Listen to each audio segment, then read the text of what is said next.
고열리는 통영 인근의 작은 해안 마을이었다. 사계절이 분명한 이 마을은 봄이면 벚꽃이 흐드러지게 피었고 여름이면 바다에서 불어오는 바람이 마을을 감쌌다. 겨울은 짧고 부드러웠지만 사람들의 삶은 매서웠다. 바로 이 고요하고도 단단한 마을에서 한나란 씨에 태어난 쌍둥이 자매가 있었다. 이름은 한지우와 한미연. 두 자매는 어린 시절부터 마을 사람들의 관심을 한몸에 받았다. 외모는 물론 말투, 손짓, 심지어 웃는 소리까지 닮아 마치 거울을 보는 듯했다. 누가 먼저이고 누가 나중인지도 모를 만큼 둘은 완벽하게 닮아 있었고 늘 함께였다. 학교에 가는 길, 시장에서 어머니를 도와 일하는 시간, 저녁 무렵 바닷가에서 뛰노는 순간까지 사람들은 그들을 하나의 마음, 두 개의 몸이라 부르곤 했다. 하지만 자매는 겉모습만 같았을 뿐 내면은 조금 달랐다. 언니 지우는 조용하고 사려 깊은 성격이었다. 생각이 많고 무언가를 결정하기까지 시간이 걸리지만 한번 결심하면 쉽게 흔들리지 않았다. 반면 동생 미연은 활발하고 밝았다. 감정 표현이 솔직하고 사람들과 어울리기를 좋아했다. 서로 다른 성격은 때때로 다툼을 낳았지만 결국엔 그 차이가 오히려 서로를 더 깊이 이해하게 만들었다. 언니, 우리 평생 이렇게 같이 있을 수 있을까? 벚꽃이 만개한 어느 봄날, 미연이 작은 목소리로 물었다. 두 자매는 마을 어귀에 오래된 벚나무 아래에 나란히 앉아 있었다. 지우는 웃으며 대답했다. 당연하지. 우리는 떨어질 수 없는 운명이야. 누구도 우리를 갈라놓을 수 없어. 그 말에 미연은 고개를 끄덕이며 미소 지었다. 그 순간 바람이 불어 벚꽃잎이 하늘에서 비처럼 내려왔다. 두 사람은 잠시 눈을 감았다. 서로의 존재가 삶의 전부처럼 느껴졌다. 그들은 가족이었고 친구였으며 때로는 서로의 거울이기도 했다. 고등학교에 진학하면서도 자매는 여전히 모든 것을 함께했다. 통영시 외곽의 작은 고등학교에서 그들은 명랑하고 성실한 학생으로 알려져 있었다. 수업 시간에는 늘 앞줄에 앉았고 점심시간에는 서로의 도시락을 바꿔 먹으며 웃음을 터뜨렸다. 방과 후에는 부모님의 농사일을 도왔다. 감나무밭을 돌보고 비닐하우스에 물을 주고 가끔은 시장에 나가 직접 채소를 팔기도 했다. 가정 형편은 넉넉하지 않았다. 아버지는 어릴 적 사고로 한쪽 다리를 다친 이후 무거운 일은 할 수 없었고 어머니는 매일 아침 새벽 5시에 일어나 김밥을 말아 마을 학교에 납품했다. 그럼에도 두 자매는 힘들다는 내색을 하지 않았다. 오히려 더 열심히 공부하고 더 열심히 일했다. 그들은 언젠가 서울로 올라가 대학에 진학하고 부모님을 편히 쉬게 해드릴 날만을 꿈꾸었다. 하지만 고3이 되었을 무렵 현실은 그들의 의지를 꺾었다. 얘들아, 잠깐 아버지랑 얘기 좀 하자. 어느 겨울밤 아버지는 두 딸을 조심스럽게 불렀다. 우리 등록금은 못 해줄 것 같다. 짧은 말이었지만 그 안에 담긴 무게는 컸다. 지우와 미연은 아무 말 없이 서로를 바라보았다. 그리고 지우가 먼저 입을 열었다. 괜찮아요. 대학 말고도 길은 많으니까요. 미연도 고개를 끄덕이며 말했다. 우리 여기서 일하면서 가족을 도울게요. 그날 이후 두 자매는 진로를 바꿨다. 상경 대신 마을에 남기로 했다. 처음에는 막막했지만 미연이 제안했다. 언니, 우리 작은 가게 하나 열어볼까? 마을에 슈퍼도 하나 없잖아. 지우는 생각 끝에 고개를 끄덕였다. 좋아. 우리가 할 수 있는 만큼 해보자. 그들은 부모님의 도움을 받아 작은 구멍가게를 열었다. 이름은 봄바람 잡화점. 벽돌로 된 작은 건물 안에는 라면, 과자, 음료수, 생활용품이 가지런히 놓였고 한쪽 벽에는 둘이 좋아하는 책 몇 권이 꽂혀 있었다. 마을 아이들은 그 가게를 좋아했다. 물건을 사러 왔다가도 둘과 수다를 떨다 웃으며 돌아가곤 했다. 어른들도 하나둘씩 봄바람을 찾기 시작했다. 지우야, 미연아, 너희 덕분에 마을이 더 밝아졌어. 이웃 할머니가 그렇게 말했을 때 자매는 서로를 바라보며 웃었다. 대학에는 가지 못했지만 그들은 삶에 만족하고 있었다. 작지만 따뜻한 공간, 서로에게 기대며 살아가는 이 일상은 그 자체로 소중했다. 하지만 봄이 오고 벚꽃이 다시 피었을 때 그들의 삶에 변화의 바람이 불기 시작했다. 그리고 그 바람의 이름은 강준석이었다. 봄바람 잡화점이 문을 연 지 반년이 지났을 무렵 마을에는 낯선 자동차 한 대가 들어왔다. 세련된 검은 SUV는 마치 이 조용한 마을과는 어울리지 않는 도시의 냄새를 풍기며 먼지를 일으켰다.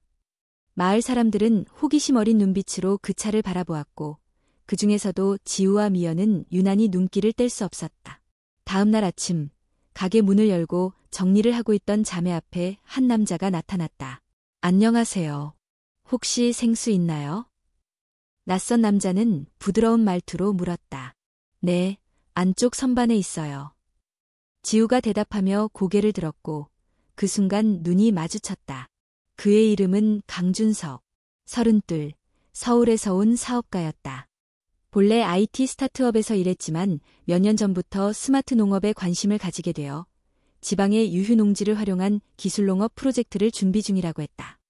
고열리는 그가 투자처로 고려 중인 후보 중 하나였다.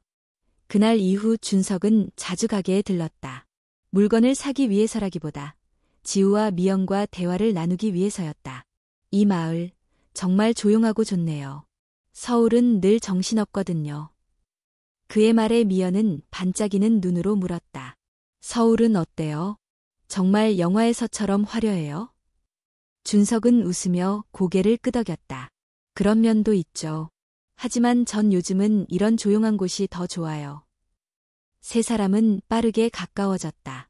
준석은 자신이 개발 중인 스마트 온실 기술, 자동화 수확 시스템, 농업 드론 등에 대해 열정적으로 이야기했고 자매는 그 이야기들을 들으며 마치 새로운 세계를 엿보는 기분이 들었다. 우리 마을에도 그런 기술이 들어오면 참 좋겠다.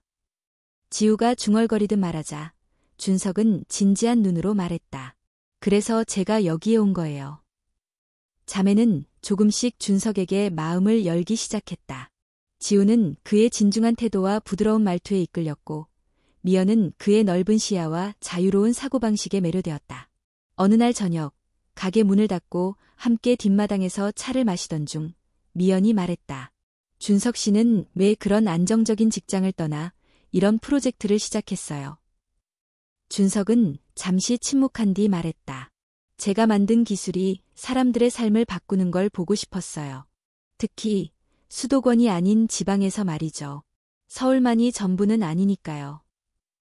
그의 진심이 담긴 말에 자매는 깊은 감동을 받았다. 그런 순간들이 쌓이며 두 자매는 각기 다른 방식으로 준석을 좋아하게 되었다. 어느 날 밤 지우는 방에서 책을 정리하다 말고 조심스레 입을 열었다. 미연아, 나 준석 씨 좋아하는 것 같아. 미연은 조용히 고개를 숙였다. 그리고 아주 낮은 목소리로 말했다. 나도. 공기가 뚝 떨어지는 듯한 침묵이 흘렀다. 두 자매는 서로를 바라보며 아무 말도 하지 못했다. 처음이었다. 누군가를 사이에 두고 마음이 나뉜 건, 늘 같은 방향을 바라보던 두 사람이 서로 다른 감정을 갖는 건 처음이었다. 며칠 동안 둘은 서로 말을 아꼈다. 가게에서도 밥을 먹을 때도 어색한 침묵이 흘렀다. 미묘한 거리감이 두 사람 사이에 생기기 시작했고 이대로 가다간 돌이킬 수 없을 것만 같았다. 그날 밤 지우는 미연의 방문을 조심스럽게 두드렸다. 우리 이렇게 계속 있을 순 없어. 미연은 고개를 끄덕였다. 맞아. 근데 어떻게 해야 해? 지우는 잠시 망설이다 말했다. 우리가 같이 준석 씨랑 결혼하면 어떨까? 미연은 놀란 눈으로 언니를 바라보았다. 그게 무슨 말이야? 그건 말도 안 돼. 하지만 지우는 진지했다. 우린 늘 모든 걸 함께 해왔어. 왜 사랑도 함께 할 수 없을까? 어느 한 명이 양보한다고 해서 끝나는 문제가 아니잖아. 서로를 잃고 싶지 않아. 미연은 혼란스러웠다. 말도 안 되는 이야기처럼 들렸지만 동시에 이상하리만치 마음이 끌렸다. 그건 결코 단순한 욕심이 아니었다. 자매의 유대를 지키면서도 자신의 감정도 포기하지 않는 유일한 방법처럼 느껴졌다. 며칠을 고민한 끝에 미연은 고개를 끄덕였다. 그래, 시도라도 해보자. 하지만 준석 씨가 받아들일지는 모르겠어. 우리가 진심을 다해 말하면 이해해 줄 거야. 그들은 며칠 동안 어떤 말로 마음을 전할지 고민했고 드디어 그날이 왔다.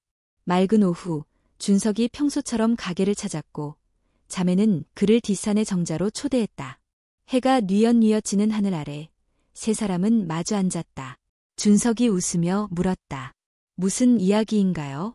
두 분 다 표정이 진지하네요. 지우가 먼저 입을 열었다. 준석 씨, 우리 둘 다 당신을 사랑해요. 그 말에 준석은 멍하니 자매를 바라보았다. 미연이 이어 말했다. 그래서 제안하고 싶어요. 우리 셋이 함께 살아갈 수는 없을까요? 그 순간 세 사람 사이의 공기가 바뀌었다.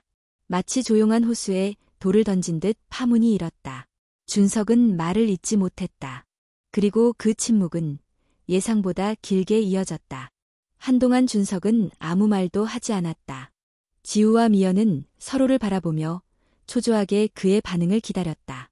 정자 너머로 붉게 물든 하늘 아래 매미 소리만이 고요한 침묵을 채웠다. 준석은 천천히 고개를 들고 말했다. 이게 농담은 아니죠? 지우가 고개를 저었다. 농담 아니에요. 우리는 진심이에요. 미연도 조심스럽게 덧붙였다. 당신을 사랑해요. 그리고 서로를 잃고 싶지 않아요. 준석은 손가락을 꼬며 숨을 고르더니 자리에서 일어났다. 죄송해요.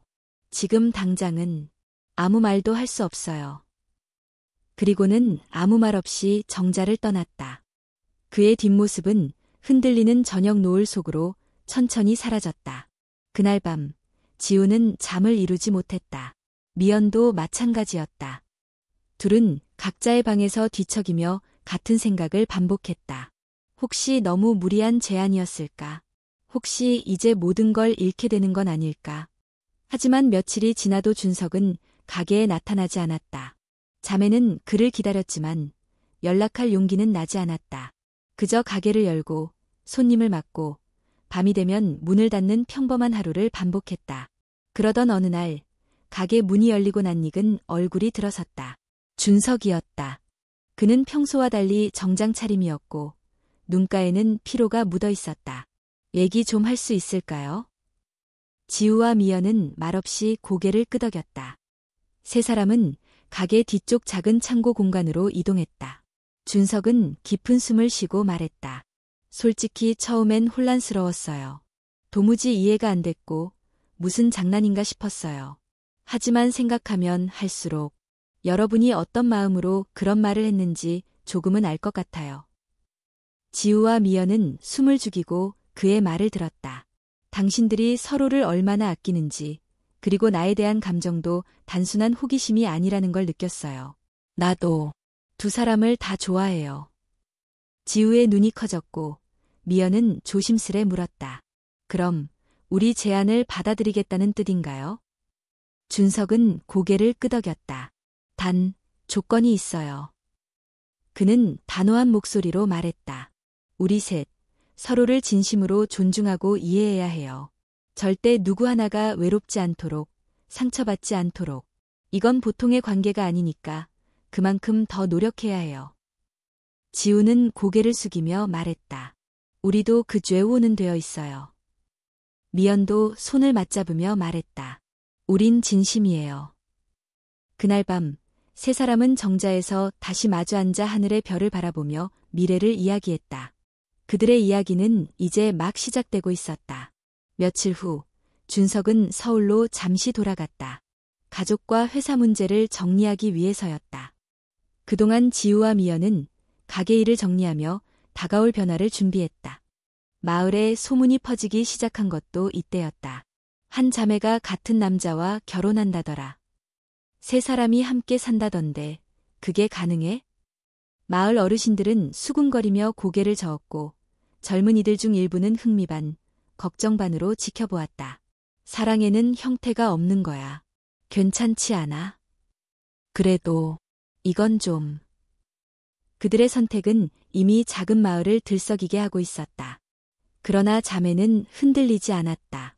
우리는 서로를 위해서 이 길을 택했어. 그리고 후회하지 않아. 지우는 그렇게 말했고 미연도 고개를 끄덕였다. 한 달 후 준석이 돌아왔다. 그는 마을 근처의 언덕 위에 작은 집을 구해 리모델링을 시작했다. 세 사람은 직접 벽지를 바르고 마당에 꽃을 심고 각자의 방과 공동 공간을 꾸몄다.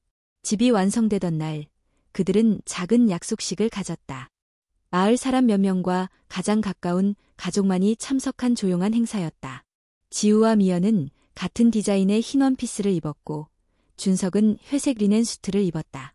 서로의 눈을 바라보며 그들은 말없이 손을 잡았다. 이 길이 쉽지 않을 걸 알아요. 하지만 우리가 함께라면 어떤 어려움도 이겨낼 수 있을 거라 믿어요. 지우가 말했다. 우리는 하나의 마음으로 시작했어요. 오늘부터는 세 사람의 삶을 함께 이어가요. 미연이 덧붙였다. 준석은 두 사람의 손을 꼭 잡고 말했다. 감사합니다. 나를 믿어줘서, 그리고 나에게 사랑을 나눠줘서. 그날 저녁, 고열리의 하늘은 평소보다 더 붉게 물들었다. 세 사람은 그들의 집 앞마당에서 마주 앉아 새로 시작된 삶에 대한 설렘과 두려움을 함께 안고 있었다. 고열리 언덕 위, 새로 단장한 집에는 매일 아침 따뜻한 빛이 스며들었다. 집 앞에는 라벤더와 금자나가 활짝 피었고 마당 한켠에는 미연이 손수 만든 작은 텃밭이 자리 잡았다. 지우는 아침마다 일찍 일어나 차를 끓였고 준석은 식탁에 신문을 펼쳐 두 사람을 기다렸다. 미연은 작은 라디오에서 흘러나오는 클래식 음악을 따라 콧노래를 흥얼거리며 식사를 준비했다. 그들의 삶은 평화로웠다. 마치 오래전부터 함께 살아온 가족처럼 자연스럽게 하루하루가 이어졌다. 하지만 세 사람이 각자의 역할을 찾아가는 과정은 생각보다 섬세한 조율을 필요로 했다. 처음 몇 주간은 모든 것이 조화로웠다. 지우는 실용적인 부분을 챙겼고 미연은 감성적인 분위기를 더했으며 준석은 두 사람 사이에서 균형을 맞추려 했었다. 그러나 시간이 흐르면서 작지만 의미 있는 틈이 생기기 시작했다. 어느 날 저녁, 지우는 거실 소파에서 책을 읽고 있었다. 그때 미연과 준석이 마당에서 나란히 웃으며 들어왔다. 둘은 함께 장을 보고 오는 길이었다. 언니, 오늘 재래시장에서 봤던 도라지 진짜 맛있었어. 준석 씨가 시식해보라고 해서 샀는데 완전 성공이야. 미연이 웃으며 말했다. 지우는 고개를 끄덕이며 웃었지만 가슴 한구석이 시큰했다. 그 자리에 자신은 없었다. 며칠 뒤 미연은 집안 청소를 하던 중 지우의 방 서랍에서 편지 한 통을 발견했다. 무심코 본 그것은 지우가 혼자 정리한 감정의 기록이었다. 가끔은 내가 셋 중 외부자처럼 느껴져. 우리가 함께 하기로 했지만 그 선택이 정말 옳았는지 두 사람 사이에 나만 낀 건 아닐까 하는 생각이 들어. 미연은 편지를 조용히 접었다. 처음으로 언니의 속마음을 몰랐다는 사실이 무겁게 다가왔다. 그날 밤 미연은 지우에게 말을 걸었다. 언니, 우리 요즘 괜찮은 거지? 지우는 웃었지만 눈빛은 흔들리고 있었다. 괜찮아. 단지 조금 익숙해지는데 시간이 걸릴 뿐이야. 다음 날 아침 식사 준비를 두고 둘 사이에 작은 말다툼이 벌어졌다. 오늘은 내가 할게. 어제 언니가 했잖아. 괜찮아. 오늘은 내가 준비하고 싶어서 그래. 말은 짧았지만 어투에 감정이 실려 있었다. 준석은 그 대화를 지켜보다가 조심스럽게 말했다. 우리 번갈아가며 돌아가면서 하자. 규칙을 정하면 어떨까? 그 말에 둘은 고개를 끄덕였지만 감정의 미세한 균열은 그날부터 조금씩 번지기 시작했다. 동시에 마을 안팎에서도 변화가 생기기 시작했다. 소문은 이미 널리 퍼져 있었고 일부 주민들은 대놓고 비난을 했다. 요즘 젊은 것들은 이해할 수가 없어. 그게 결혼이야. 뭐야? 저건 혼란이지. 하지만 반면 젊은 층이나 외지에서 온 몇몇 사람들은 그들의 용기를 응원했다. 사랑의 형태는 다양할 수 있어. 그들이 서로를 아끼고 존중한다면 그게 중요한 거 아닐까? 특히 마을회에서는 이 사안이 실제로 논의되기 시작했다. 준석의 농업 프로젝트가 마을 발전에 도움이 되는 만큼 그의 삶에 대해 간섭할 수 없다는 입장과 전통적인 마을 이미지에 타격이 될 수 있다는 우려가 충돌했다. 지우, 미연, 준석 세 사람은 외부의 시선보다 내부의 조화를 맞추는 데 집중하고자 했지만 시간이 지날수록 감정의 파도는 점점 거세졌다. 가장 큰 갈등은 예상치 못한 순간에 터졌다. 어느 저녁, 지우는 늦게까지 창고 정리를 하고 있었고 미연은 피곤한 준석에게 어깨 마사지를 해주고 있었다. 문틈 사이로 그 장면을 본 지우는 순간적으로 마음 깊은 곳에서 질투와 외로움이 솟구쳤다. 그날 밤, 지우는 침대에 앉아 미연에게 말했다. 미연아, 너랑 준석 씨가 요즘 더 가까워진 것 같아. 나만 멀어진 느낌이야. 미연은 놀란 듯 지우를 바라보았다. 그런 거 아니야. 우리 모두 함께 있는 거잖아. 알아. 머리로는 알아. 그런데 마음은 잘 안 따라줘. 말없이 지켜보던 준석이 입을 열었다. 이 관계를 계속 유지하려면 우리 세 모두가 노력해야 해요. 지금처럼 마음을 감추면 결국 다칠 수밖에 없어요. 그 말에 세 사람은 긴 대화를 나누었다. 처음으로 서로에게 느낀 감정과 오해를 솔직히 꺼내놓았다. 지우는 외로움을, 미연은 죄책감을, 준석은 중재자의 무게를 고백했다. 그리고 그날 밤 그들은 새로운 약속을 했다. 매주 한 번 셋이 함께 대화를 나누는 시간을 갖기로.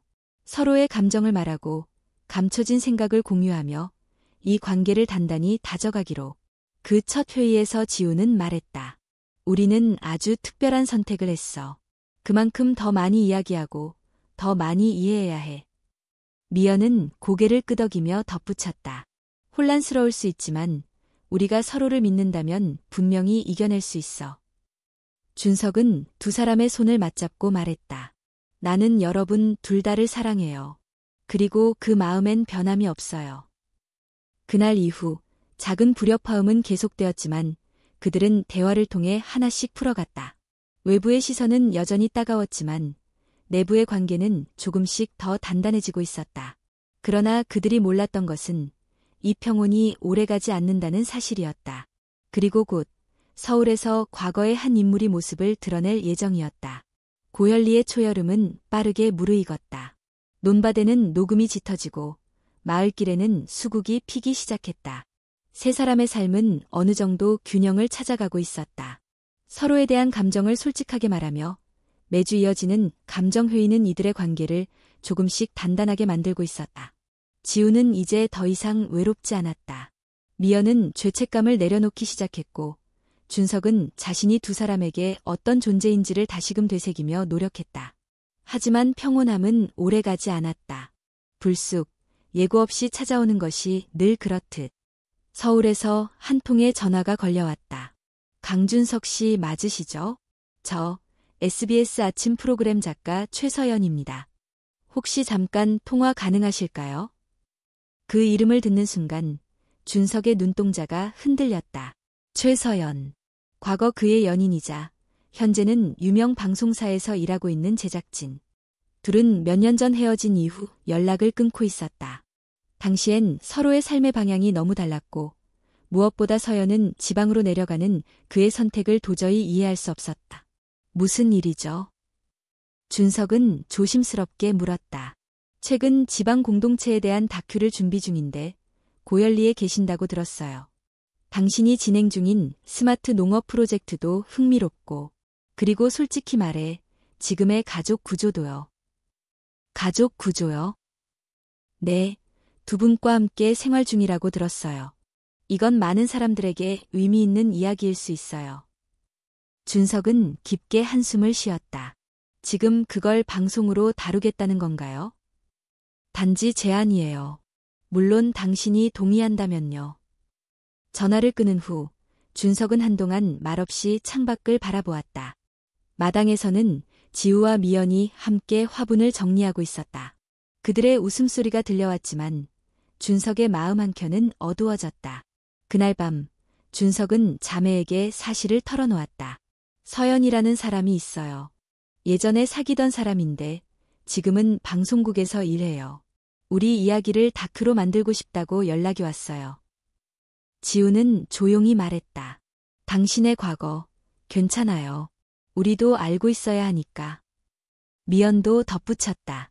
그런데 방송으로 공개되면 감당할 수 있을까? 그들은 긴 대화를 나눴다.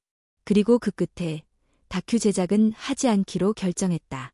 우리는 아직 준비가 안 된 것 같아. 더 단단해지고 나서 그때 말하는 게 맞을 것 같아. 준석도 동의했다. 하지만 문제는 방송이 아니었다. 서연은 고열리를 직접 찾아왔다. 일요일 오후 봄바람 잡화점 앞에 고급 세단 한 대가 멈춰섰다. 문이 열리고 도회적인 분위기에 여성이 내렸다. 깔끔하게 정돈된 단발머리, 날카로운 눈매, 그리고 고가의 블라우스가 그녀의 존재감을 드러냈다. 오랜만이야, 준석 씨. 그녀의 목소리에 가게하니 정적에 휩싸였다. 지우와 미연은 동시에 얼굴을 들었다. 준석은 놀란 눈으로 그녀를 바라보았다. 서연, 어떻게 여기까지? 그냥 궁금해서 당신이 어떤 삶을 살고 있는지, 그리고 그 둘과 함께라는 소문이 사실인지. 서연은 조용히 가게 안을 훑었다. 그리고 나지막이 웃었다. 정말이었네. 당신 참 특별한 선택을 했구나. 그 말에는 어떤 냉소가 담겨 있었다. 그날 저녁 세 사람은 말없이 식사를 했다. 지우는 젓가락을 몇 번 들었다 놓았고 미연은 평소보다 말수가 줄었다. 준석은 그 침묵 속에서 마음이 조여오는 걸 느꼈다. 며칠 뒤 온라인 커뮤니티에 글 하나가 올라왔다. 지방에서 동거 중인 세 사람의 실체, 사랑인가 이기심인가? 익명의 게시글에는 그들의 생활에 대한 왜곡된 이야기와 함께 얼굴은 모자이크 처리된 사진이 첨부돼 있었다. 분명 누군가 몰래 찍은 것이었다. 고열리는 다시 들썩이기 시작했다. 이젠 전국적으로 창피를 당하겠네. 이쯤에서 정리해야 하는 거 아니야? 아이들도 보기 안 좋잖아. 자매는 충격을 받았고 준석은 분노와 죄책감에 휩싸였다. 내가 더 조심했어야 했어. 서연. 그녀가 이런 식으로 나올 줄은 몰랐어. 지우는 고개를 저었다. 우릴 탓하지 마. 우리가 선택한 삶이니까. 중요한 건 지금부터야. 우리가 어떤 태도로 이 상황을 마주하느냐가 중요해. 그날 밤 세 사람은 다시 정자에 앉아 이야기했다. 이번엔 울음도 침묵도 없었다. 그들은 더 강해져 있었다. 어쩌면 이게 잘된 일일 수도 있어. 미연이 조용히 말했다. 우리가 누구인지, 어떻게 살아가고 있는지를 보여줄 기회일지도 몰라. 지우는 고개를 끄덕이며 말했다. 맞아. 우린 부끄러운 삶을 살고 있지 않아. 우리가 서로를 존중하고 사랑하고 있다는 걸 이제는 세상에 보여줄 때가 됐어. 온라인에 올라온 글은 생각보다 빠르게 확산됐다. 처음에는 호기심 섞인 댓글이 대부분이었다. 진짜일까? 현실에 이런 일이 가능하다고? 하지만 시간이 지나며 분위기는 바뀌기 시작했다. 익명성에 기대어 퍼붓는 비난과 조롱이 도를 넘었다. 도덕이 무너진 시대다. 저런 걸 사랑이라고 포장하다니. 애들은 무슨 죄야. 똑바로 자랄 수 있을까? 기사까지 나오면서 사태는 본격적으로 커졌다. 지역 뉴스 채널은 충격적인 동거가족, 기존 가족 제도의 붕괴, 같은 자극적인 자막을 달아 그들을 다뤘다. 방송에는 얼굴이 드러나지 않았지만 고열리 주민이라면 누구나 그 기사가 누구를 말하는지 알 수 있었다. 가게에는 손님이 뜸해졌다. 일부는 대놓고 멀리했고 몇몇은 호기심 가득한 눈으로 관찰하듯 들어왔다. 이젠 물건도 사기 불편해. 애들 따라오기 부끄러워서 못 가겠어. 지우는 담담한 얼굴로 물건을 정리했지만 손끝은 미세하게 떨리고 있었다. 미연은 밤마다 잠을 설쳤고 준석은 두 사람 사이에서 무거운 침묵을 감내해야 했다. 가장 큰 고통은 아이들이었다. 마을 유치원에 다니는 작은 조카가 친구들에게 놀림을 당했다. 너희 엄마 둘이잖아. 이상해. 아빠는 누구야? 그 아저씨. 자매는 그 소식을 들은 날 밤 처음으로 소리내어 울었다. 지우는 입을 틀어막고 흐느꼈고 미연은 창밖을 바라보며 눈물을 흘렸다. 준석은 두 사람을 번갈아 바라보다 아무 말 없이 등을 토닥였다. 며칠 후 준석이 다시 말을 꺼냈다. 방송국에서 다시 연락이 왔어. 이번엔 정식으로 인터뷰 요청이야. 처음엔 서연이 연결했지만 지금은 다른 팀이 맡았대. 미연은 고개를 저었다. 안 돼. 지금은 너무 위험해. 지우도 망설였다. 하지만 우리가 침묵한다고 해서 이 모든 게 사라지진 않아. 세 사람은 다시 밤늦도록 대화를 나눴다. 서로 다른 의견이 오갔고 감정이 격해지기도 했다. 하지만 그 끝에서 그들은 하나의 결론에 도달했다. 우리는 숨지 않을 거야. 우리는 떳떳하게 사랑하고 있어. 아이들에게도 우리 자신에게도 거짓말하고 싶지 않아. 지우의 말에 준석은 고개를 끄덕였다. 그래. 우리가 선택한 길이니 우리가 직접 말하자. 며칠 후 고열리의 작은 마당집 거실에는 촬영 장비와 조명이 세팅되었다. 방송 제작진은 최대한 존중하며 준비를 도왔고 촬영은 담담하게 진행됐다. 카메라 앞에서 지우는 조용히 말했다. 우리는 평범한 가족은 아닐지 몰라요. 하지만 우리는 서로를 사랑하고 존중하며 함께 살아가고 있어요. 이게 틀린 일인가요? 미연도 이어서 말했다. 우린 늘 같은 길을 걸어왔어요. 그리고 그 길 위에서 만난 사람을 함께 사랑하게 되었어요. 서로를 포기하지 않기 위한 선택이었어요. 마지막으로 준석이 말했다. 이건 단순한 감정이 아니에요. 세 사람의 약속, 책임, 그리고 삶의 방식입니다. 우린 이 관계를 진심으로 지켜가고 있어요. 방송은 전국에 방영되었고 예상보다 더 큰 반향을 일으켰다. 부정적인 반응도 여전히 있었지만 응원의 목소리 또한 적지 않았다. 생각보다 깊이 있는 이야기였다. 틀에 박힌 가족 형태만이 정답은 아니지. 용기의 박수를 보낸다. 며칠 후 방송국 공식 홈페이지에 시청자 게시판이 열렸다. 어떤 글에는 이렇게 쓰여 있었다. 저도 다른 방식의 사랑을 하고 있지만 늘 숨기고만 살았어요. 그들의 이야기를 보고 처음으로 위로받았습니다.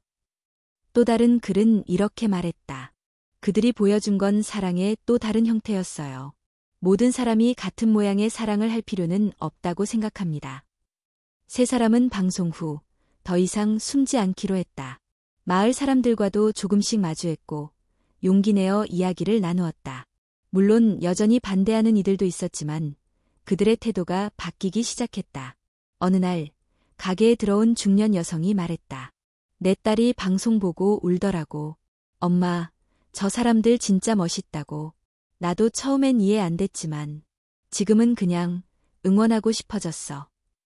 그 말에 미연은 눈시울을 붉혔다. 지우는 고개를 숙이며 조용히 말했다. 고맙습니다. 그날 밤 세 사람은 다시 정자에 앉아 별을 올려다보았다. 예전과 같은 자리, 하지만 더 강해진 마음으로. 우리가 해냈어. 미연이 웃으며 말했다. 아직 끝난 건 아니야. 이제 시작일지도 몰라. 지우가 응수했다. 그래도 이제는 더 이상 숨지 않아도 되니까. 준석이 두 사람의 손을 꼭 잡았다. 그리고 그들은 사랑이 주는 고통과 희망 사이에서 여전히 서로를 향해 서 있었다. 방송이 나간 지 한 달이 지났고 고열리는 다시 고요해졌다. 물론 가게 앞을 지나며 힐끗거리는 시선은 여전히 있었지만 더 이상 그 시선에 주눅들지 않았다. 사람들은 시간이 지나면서 새로운 가족의 형태에 익숙해졌고 몇몇은 조심스럽게 응원의 말을 건네기도 했다. 봄은 어느새 지나고 여름이 오고 있었다. 유독 뜨거운 해였다. 봄바람 잡화점은 여전히 바빴고 세 사람의 일상도 점점 안정을 찾아가고 있었다. 그러던 어느 날 지우가 평소보다 피곤한 듯 창백한 얼굴로 가게 뒷방에 앉아 있었다. 미연이 걱정스런 표정으로 물었다. 언니, 어디 아파? 지우는 머리를 감싸주며 고개를 저었다. 그냥 요즘 좀 피곤해서. 며칠이 지나도 상태는 나아지지 않았다. 미연과 준석은 걱정 끝에 병원 진료를 권했고 결국 지우는 통영시내 병원을 찾았다. 진료를 마치고 돌아온 지우는 손에 초음파 사진을 들고 있었다. 나 임신했어. 그 말에 미연은 눈을 크게 떴고 준석은 놀라움과 감동이 교차된 표정으로 말했다. 정말이야? 우리 아이가 생긴 거야? 세 사람은 그 소식을 전하며 서로를 꼭 껴안았다. 오랜 시간 위태롭고 복잡했던 관계에 처음으로 분명한 결실이 찾아온 순간이었다. 그리고 그 감동은 오래가지 않아 또 하나의 놀라운 소식으로 이어졌다. 한 달 뒤, 미연 역시 병원에서 돌아와 말했다. 나도 임신했어. 두 사람의 임신. 말로 설명할 수 없는 기쁨과 동시에 예기치 못한 불안도 함께 찾아왔다. 정말 준비가 된 걸까? 우리가 이 아이들을 제대로 키울 수 있을까? 3명의 부모 아래에서 자라는 아이들. 사회는 어떻게 바라볼까? 하지만 걱정보다 앞선 건 책임감과 사랑이었다. 지우는 임신 중에도 가게 일을 조금씩 도왔고, 미연은 출산 관련 책들을 읽으며 하루하루를 준비했다. 준석은 마을 보건소와 연결해 산모관리 프로그램을 신청했고, 함께 출산 수업에 참여했다. 당신들처럼 특이한 가족은 처음이에요. 보건소 간호사는 처음엔 조심스러운 반응을 보였지만, 시간이 지나면서 진심으로 그들을 응원하게 되었다. 중요한 건 형식이 아니라 태도니까요. 3분 모두 진지하고 무엇보다 아이를 사랑하는 게 느껴져요. 임신 후반기로 들어서면서 두 사람의 뱃속은 점점 부풀어 올랐고 집안에는 아기 용품들이 하나둘 늘어났다. 준석은 두 아이를 위한 작은 방을 손수 꾸몄다. 하늘색 벽지와 나무로 된 아기 침대 2개, 창가에는 작은 천으로 만든 모빌이 흔들리고 있었다. 지우와 미연은 서로의 몸 상태를 확인해주며 의지했다. 오늘은 내가 죽처럼 부드러운 걸 해줄게. 언니는 쉬어. 아니야, 미연이 너도 힘들잖아. 오늘은 내가 해줄게. 그들은 서로의 등을 두드려주며 이 특별한 시간을 함께 지내고 있었다.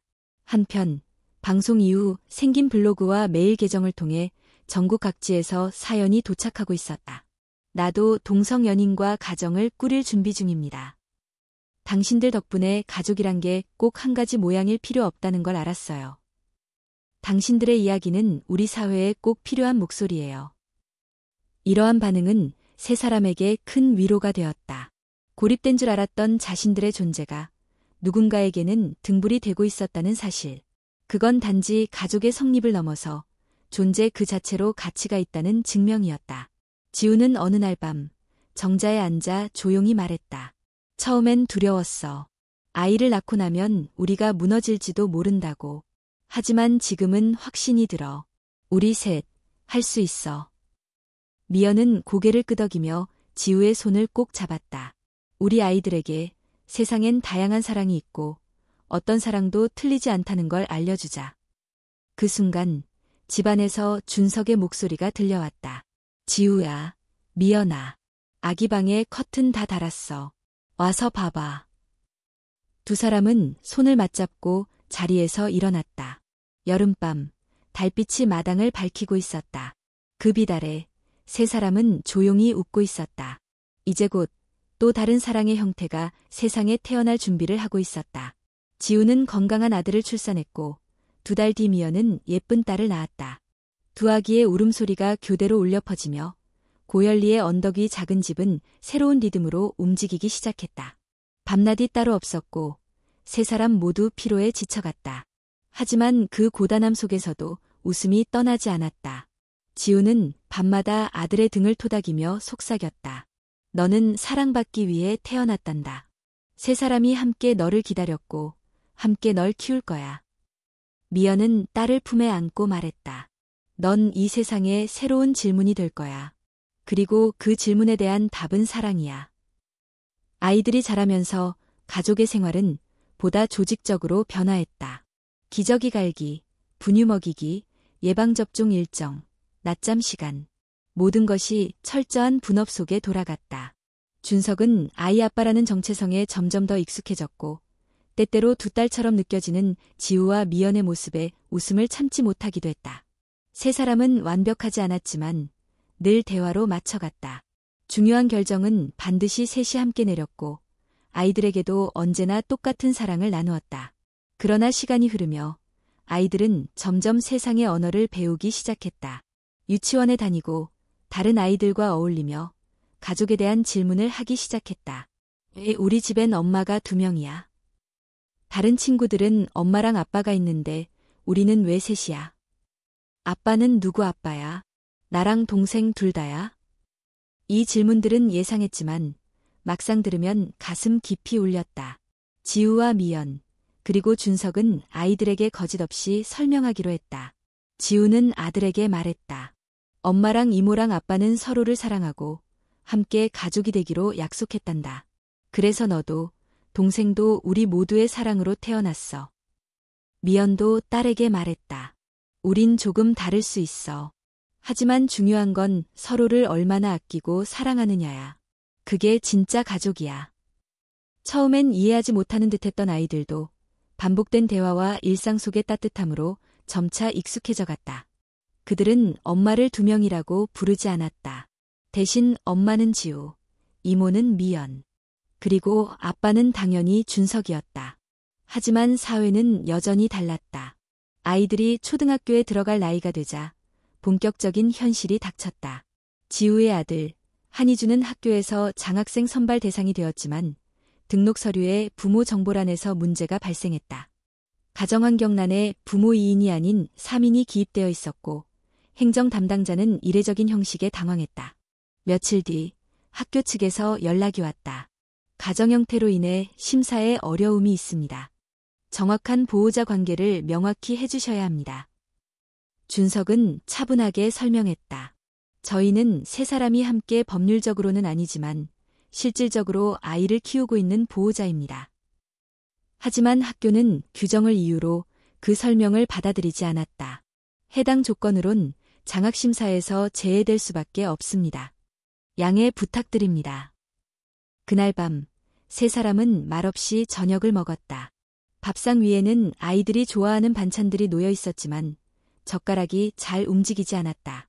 지우는 묵묵히 식사를 하다 결국 말을 꺼냈다. 이준이가 이 사실을 알면 어떻게 생각할까? 미연은 조용히 말했다. 아직 어리지만 곧 다 알게 될 거야. 그때 우린 어떤 모습을 보여줘야 할까? 준석은 깊은 숨을 내쉬었다. 진실은 숨기지 말자. 하지만 현실은 바뀌지 않았어. 며칠 후, 세 사람은 학교를 다시 찾아갔다. 행정실, 교감실, 그리고 학부모위원회까지 여러 경로를 거쳐 대화했고, 마침내 학교 측은 특별 면담을 요청했다. 가정의 다양성에 대해 논의가 필요한 시점입니다. 현재 규정으로는 제한이 있으나, 향후 교육청 차원에서 논의가 진행될 수 있도록 건의해 보겠습니다. 그 말은 부분적인 성과였지만, 여전히 현실적 제약은 남아 있었다. 지우는 밤늦게 아들의 방을 다녀온 뒤 조용히 말했다. 이준이가 물었어. 엄마, 우리가 다르면 나쁜 거야? 라고. 그 말에 미연은 눈시울을 붉히며 속삭였다. 아니야. 우린 특별한 거야. 그리고 그 특별함은 부끄러운 게 아니야. 그날 밤, 정자에 모인 세 사람은 조용히 결심을 나누었다. 언젠가 우리 아이들이 자랐을 때 당당히 말할 수 있었으면 좋겠어. 우리 가족은 다르지만 틀리지 않았다고. 아이들의 질문은 계속될 것이고 세상은 여전히 느리게 변할 것이다. 하지만 그들은 흔들리지 않기로 했다. 그들은 세상의 기준보다 아이들의 눈을 먼저 바라보는 부모가 되기로 했다. 가을이 깊어갈 무렵 고열리의 공기는 어느 때보다도 선명했다.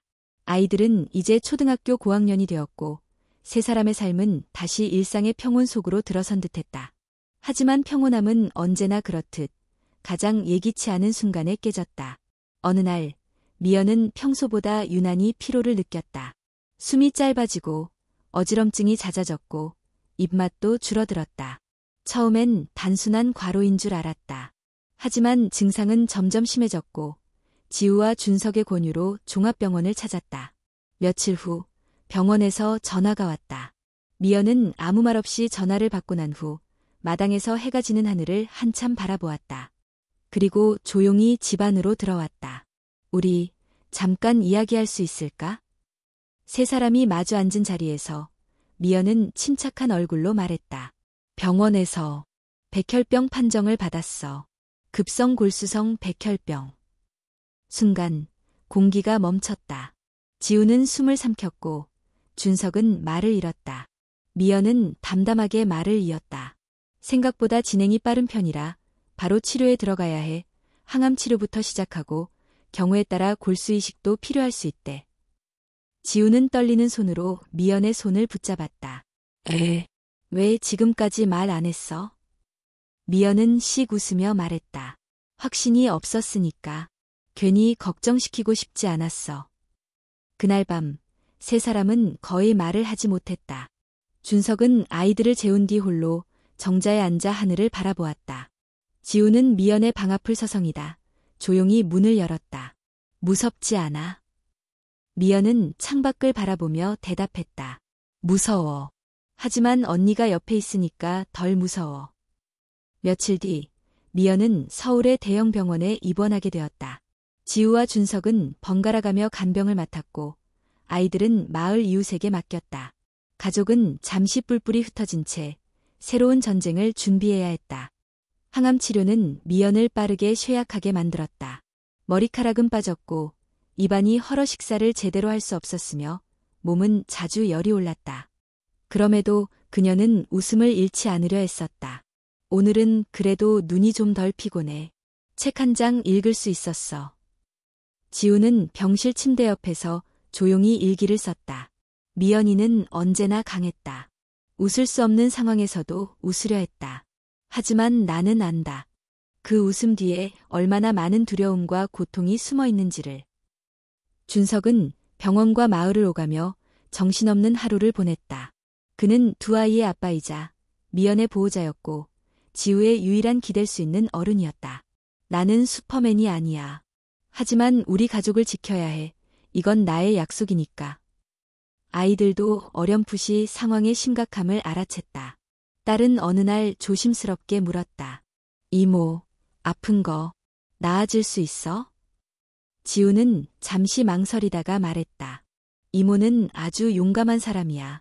우리가 함께 있으면 분명 이겨낼 수 있어. 몇 달이 흐르고 미연의 몸은 점점 더 약해졌다. 이식 대상자를 찾기 위해 전국적으로 골수 기증자 등록도 진행되었고 마침내 조건이 맞는 공여자가 나타났다. 가능성은 50% 정도입니다. 그래도 시도해볼 가치는 있습니다. 의사의 말에 세 사람은 희망을 붙잡았다. 이식 수술 전날 밤 병실에서는 조용한 대화가 오갔다.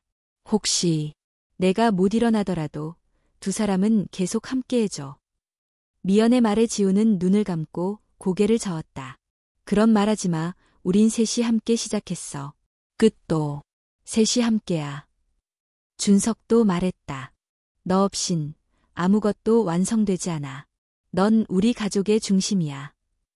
이식 수술은 장시간에 걸쳐 진행되었고 그날 하루 병원 복도는 숨조차 쉬기 어려운 긴장감으로 가득했다. 그리고 기적처럼 수술은 성공적이었다. 몇 주간의 면역 회복 기간을 거쳐 미연은 서서히 안정을 찾아갔다. 머리카락은 다시 자라기 시작했고 얼굴에 조금씩 생기가 돌아왔다. 이제 진짜 다시 시작할 수 있을까? 지우는 손을 꼭 잡고 말했다. 우린 언제나 시작 중이었어. 너만 오면 다시 완성돼. 며칠 후 세 사람은 다시 고열리 집으로 돌아왔다. 마당에는 아이들이 그려놓은 엄마 이모 사랑해요라는 글씨가 적힌 종이꽃들이 바람에 펄럭이고 있었다. 미연은 눈시울을 붉히며 말했다. 내가 이겨낸 건 의학 덕분만은 아니야. 너희 덕분이야. 사랑은 정말 사람을 살리는구나. 세 사람은 다시 고열리로 돌아왔다. 계절은 겨울에서 봄으로 넘어가고 있었고 마당의 라벤더 화분에서는 새싹이 돋고 있었다. 그들의 집은 여전히 작고 소박했지만 그 안에 흐르는 공기는 전보다 훨씬 더 단단하고 깊어졌다. 미연은 치료를 무사히 마치고 점차 건강을 회복했다. 이전처럼 활기차지는 않았지만 아이들을 안고 웃을 수 있을 만큼은 되었다. 지우는 더욱 성숙한 얼굴로 가족을 이끌었고 준석은 여전히 조용히 그러나 든든하게 그들의 곁을 지켰다. 아이들은 이제 청소년이 되었고 스스로의 생각을 또렷이 표현할 수 있는 나이가 되었다. 학교에서도 그들의 가족에 대한 소문은 더 이상 놀라움의 대상이 아니었고 오히려 특별한 배경을 가진 친구로 존중받기 시작했다. 어느 날 이주는 학교 숙제로 자기 가족에 대해 발표하게 되었다. 많은 아이들이 엄마와 아빠에 대한 이야기를 했고 누군가는 형제자매에 대해 말했지만 이주는 담담히 말했다. 우리 가족은 3명의 부모님이 있어요. 1명의 아빠와 2명의 엄마.